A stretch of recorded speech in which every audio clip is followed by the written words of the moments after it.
Така една носталгия навлезе в мен. Може би ми е мъчно, че приключва формата.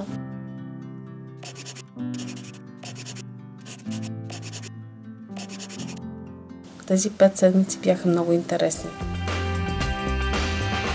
А сега да кажеш какво значи за теб по женски да излезе. Вълнуващо приключение. Понякога усилена работа. Сега се оправям да ходя да тичам. Цялото това заснемане, игра с камера. Аз съм много благодарна. Беше страхотно. Да ние се снимаме сами. Знаете ли колко странно беше, особено в началото, когато вървиш по улицата и заснемваш нещо и снимаш себе си. И хората си казват, тая кифла се снима. Ама точно ми дадеш безплатно нещо, добър ден. Още по-странно ми беше да се пречупа и снимайки се на улицата да говоря нещо. Обаче ми се получи и съм много доволна. Първата седмица ме вкара за пръв път в фитнес. Аз съм на ми е трудно. А младежа е на 12 и върти. За мен това беше нещо ново. Издържах 5 седмици без шоколад. Да, 5 седмици казах, че няма да имам шоколад. Кога? Така ми каза диетоложката. Не е толкова трудно. 5 седмици. Да. Втората седмица беше предизвикателство, с което не смятам, че се справих особено, но все пак опитах. Изведнъж осъзнах, аз трябва да искам помощ, аз съм слаба, аз съм жена. Не съм машина, колкото и да се опитвам да бъда.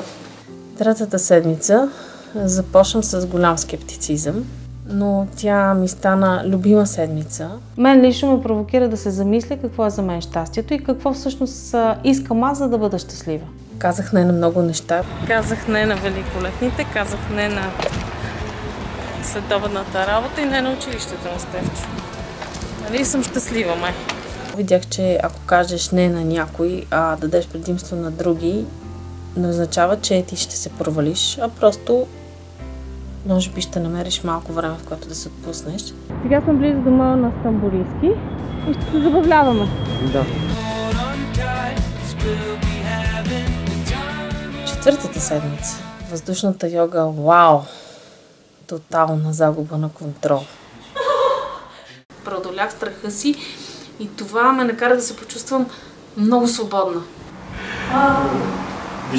Много ми хареса. Дали няма да падна? Не, няма да паднеш. 5-та седмица. Задачката ме разстрои, смятам да си пина малко винце, докато си дойдат домашните. Розе е домашно.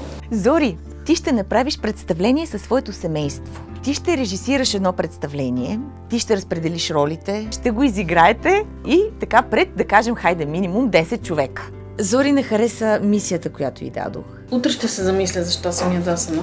Обаче съм. Което е факт. Защото смята, че е невъзможно. Кога да подготвям сценарий, кога да ангажирам семейството, кога да правя всичко. Точно това е причината, поради която я дадох, защото семейството й е трудно събираемо. Не, наистина съм много ядосана. Това ме ангажира. Не, аз... Да, както и да е. Всички вие ще научите по едно стихотворение по ваш избор. Спецификата е вече като къде ще кажете това стихотворение. И Зори ще каже своето стихотворение в библиотеката. Вчера в трамвая, докато отивах по работа, си научих стихотворението на Петя Добарова детство, което казах днес в столичната библиотека. Зори трябва да каже стихотворението си в библиотека, защото в библиотеката обикновено е много тихо. Ето така снимка. Там всички мълчат, даже е забранено да се говори. И това е доста голямо предизвикателство, защото първо тя ще трябва да наруши правилата. Дърветата коси зелени свеждат и облаци, платна, издути бели. Не знам как се почувствах там, малко неудобно може би, но преодолях страха си.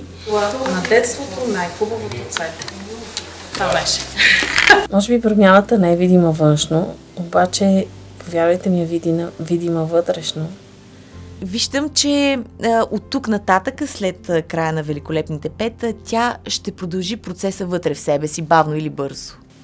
Аз съм по-щастлива, може би малко по-странна, може би ще отнеме време на хората около мен да свикнат с това. Готова съм за излизане. Имам нова прическа, аз я направих. и съм красива. Аз научих нови неща, видях нови хоризонти, запознах се с нови интересни хора. Преживях моменти, които, ако не беше този формат, може би нямаше да ми се случат. Мен лично ме прави щастлива. Не искам да свършва.